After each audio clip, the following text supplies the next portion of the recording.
أعوذ بالله من الشيطان الرجيم. بسم الله الرحمن الرحيم.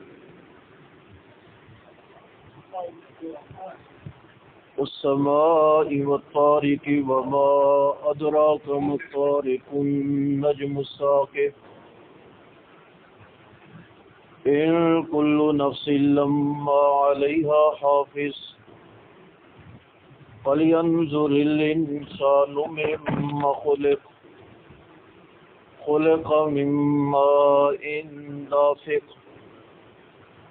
يخرج من بين الصلب والترائب إنه على رجعه لقادر يوم تبلى السرائر فما له من قوة ولا ناصر والسماء ذات الرجع والأرض ذات الصدع إنه لقول فصل وما هو بالهزل إنهم يكيدون كيدا وأكيد كيدا فمهل الكافرين أمهلهم رويدا والسماء اور قسم ہے آسمان کی والطارق اور رات کو آنے والے کی. قسم ہے آسمان کی اور رات کو آنے والے کی. وما ادراک اور کیا جانے آپ کے کیا ہے رات کو آنے والا. وہ ستارہ ہے چمکتا ہوا نجم الثاقب. وہ ستارہ ہے چمکتا ہوا. کل نفس لما علیہا حافظ نہیں ہے کوئی نفس مگر اس پر نگران مقرر ہے. فَلْيَنْظُرِ الْإِنسَانُ پس چاہیے کہ دیکھے انسان مما خلق کس چیز سے پیدا کیا گیا. کھولے کا پیدا کیا گیا ہے وہ اچھلنے والے پانی سے. دافق اچھلنا. پیدا کیا گیا ہے وہ اچھلنے والے پانی سے. یخرج من بین الصلب جو نکلتا ہے پیٹھ اور چھاتی کے درمیان سے.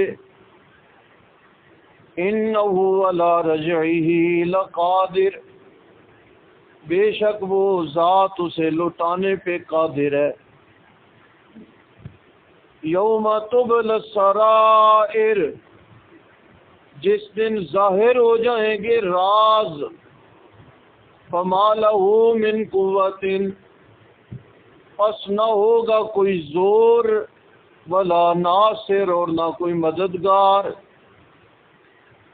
والسماء ذات الرجع اور قسم ہے بار بار لوٹنے والے آسمان کی. والارض ذات الصدع اور پھوٹ نکلنے والی زمین کی. انہ لقول فصل بے شک وہ قرآن البتہ دو ٹوک بات ہے. وما هو بالهزل اور وہ ہنسی مذاق نہیں ہے. انہم یکیدون کیدا بے شک وہ کرتے ہیں دو. وَأَكِيدُ كَيْدًا اور میں بھی دو کرتا ہوں تدبیر کرتا ہوں. پس مول دیں آپ کافروں کو. امہلہم رویدا مول دیں آپ انہیں تھوڑے دن.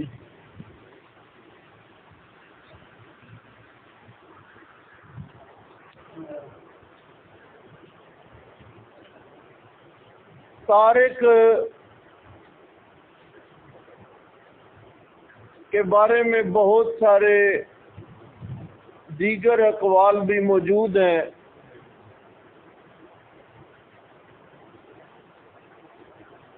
لیکن قرآن پاک نے جب خود وضاحت کر دی ہے طارق کی تو ہمیں کسی اور جانب رخ کرنے کی حاجت اور ضرورت نہیں. اور قرآن پاک کی وضاحت یہ ہے کہ یہ طارق چمکتے ہوئے ستارے کا نام ہے.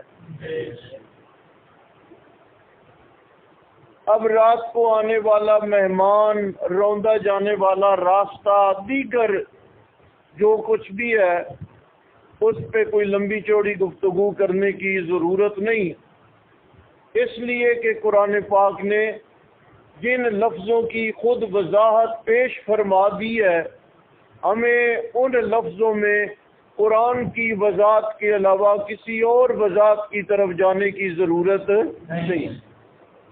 بعض شوق ہوتا ہے لمبی لمبی باتیں کرنے کا اور لمبی لمبی باتیں بڑھانے کا، فلاں نے یہ لکھا، فلاں نے یہ لکھا، فلاں اعلیٰ درجے کے مفسرین کی وضاحتوں اور توجیحات کی ہمیں تب ضرورت پیش آتی ہے جب قرآن کسی مسئلے میں خود وضاحت نہ کرے. نہیں سمجھ رہے آپ؟ قرآن پاک اپنی وضاحت پیش کر دے درست، قرآن پاک نہ کرے رسول پاک پیش فرما دے درست، قرآن پیش کر دے رسول پاک کی طرف آپ کو جانے کی ضرورت نہیں ہوگی، قرآن نے خود ہی وضاحت کر دی ہے نا. اعلیٰ درجہ تفسیر القرآن بالقرآن کے قرآن نے اپنی خود وضاحت کر دی. اگر نہیں کرے گا جہاں پہ قرآن تو پھر رسول پاک وہاں پر وضاحت کر دیں. رسول پاک وضاحت نہیں کریں گے تو پھر صحابہ وضاحت کر دیں گے. ہم نے ترتیب کے ساتھ پیچھے جانا ہے.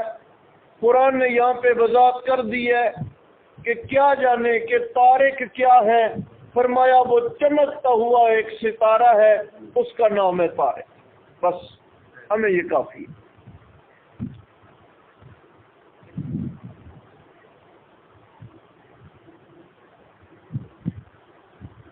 فرمایا کہ کوئی بھی جان اور کوئی بھی جی اور کوئی بھی نفس، سمجھو ذرا، اس کائنات میں ایسا نہیں ہے کہ جس کی نگرانی نہ ہوتی ہو. ہر انسان کے اقوال، ہر انسان کے اعمال، افعال اور کردار ہماری نگرانی میں ہے.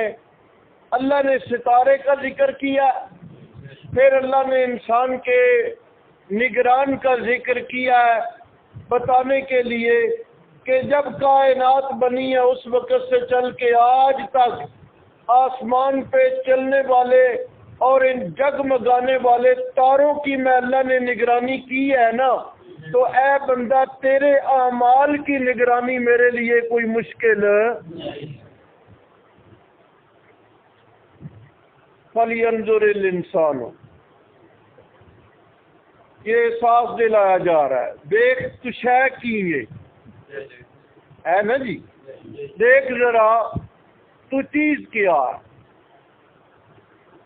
مما خلق،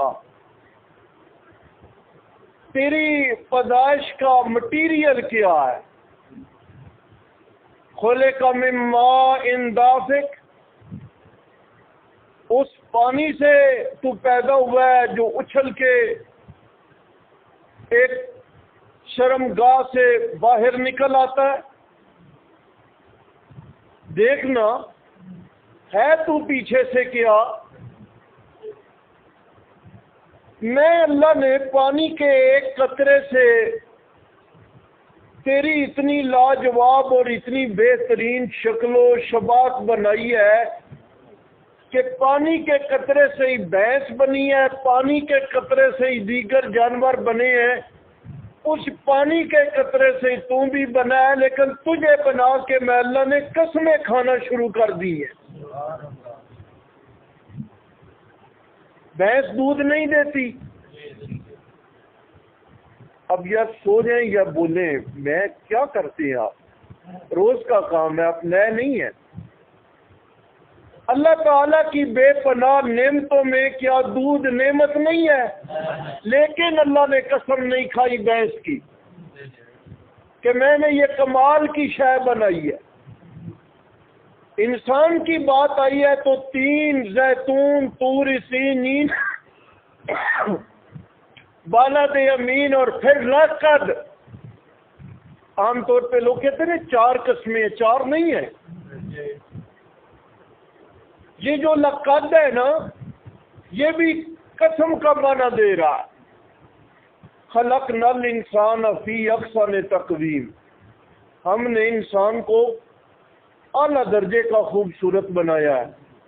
اللہ کہتے دیکھ پیچھے سے ہے کیا، خوبصورتی تیری اتنی ہے کہ میں اللہ تیری خوبصورتی کی قسمیں کھا رہا ہوں. پانی کا یہ قطرہ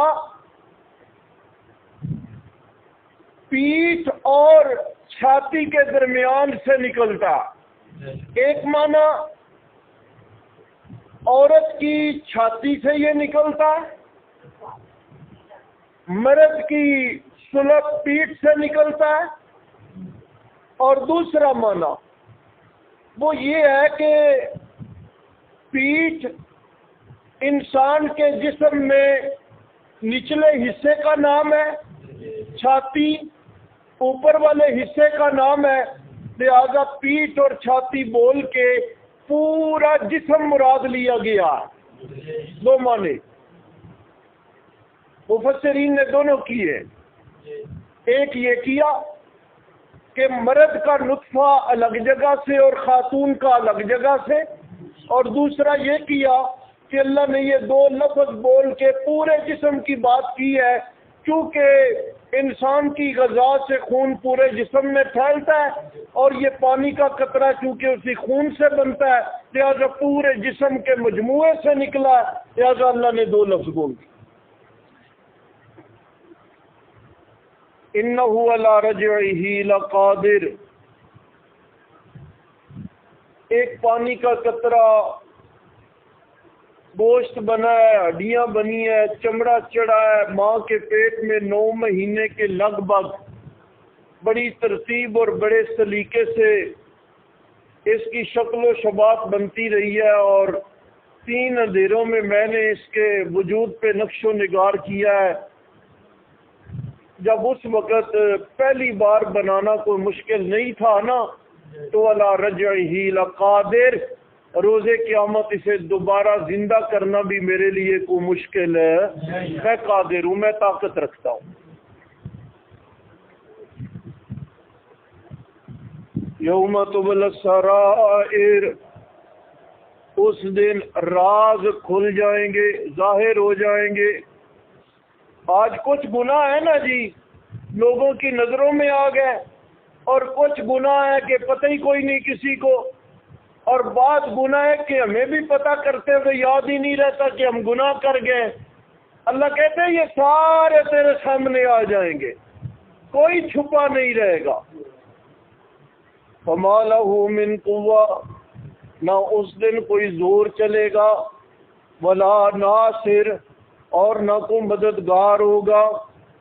والسماء ذات الرجع، اور بار بار لوٹنے والے آسمان کی قسم ہے. یہ رج حضرت عبداللہ ابن عباس رضی اللہ تعالی عنہما اور دیگر حضرات نے، اصحاب اور دیگر مفسرین نے جو معنی کیا ہے نا، بار بار لوٹنے کا مطلب ہے بارش کا برسنا. بار بار لوٹنے کا مطلب کیا ہے؟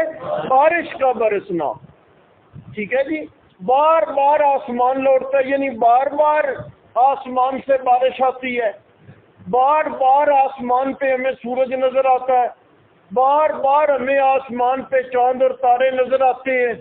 ٹھیک ہے جی. لہٰذا بہتر چاند تارے اور سورج کی تذکرے سے بھی بہتر ہے صحابی رسول کا معنی کہ بار بار آسمان یہ بارش برساتا ہے، اور بار بار زمین جو ہے یہ پھوٹتی ہے، شق ہوتی ہے، اور پانی اس کے اندر جاتا ہے اور اس کے اندر سے رزق نکلتا ہے. اللہ فرماتے ہیں جیسے بار بار میں آسمانوں کو برسا کے زمین کو شق کر کے پھاڑ کے زمین سے میں تمہارے لیے رزق نکالتا ہوں نا، اسی طرح قیامت کے دن بھی میں اللہ زمین کو شق کر کے ان مردوں کو باہر نکال دوں گا.